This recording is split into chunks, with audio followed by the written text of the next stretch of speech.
আসসালামু আলাইকুম। আপনারা কেমন আছেন? নিশ্চয়ই ভালো আছেন। আর এটা হচ্ছে পাহাড়ি মরিচ।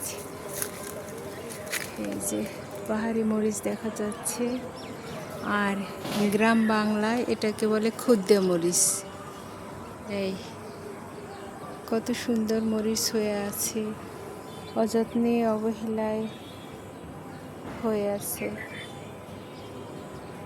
অনেক দিন পর আমরা বাড়িতে এসেছি। বাড়িতে এসে দেখি গাছের অবস্থা মরো যাই করছে। এখন আবার এদের যত্ন করে আবার বাঁচাতে হবে। আল্লাহ যদি বাঁচায় তাহলে এরা বাঁচবে। বিসমিল্লাহির রহমানির রহিম। আমি হারভেস্ট করি, আমরা খাবো। বিসমিল্লাহ। একটা কত সুন্দর পাহাড়ি মরিচ, দুটো নিলাম।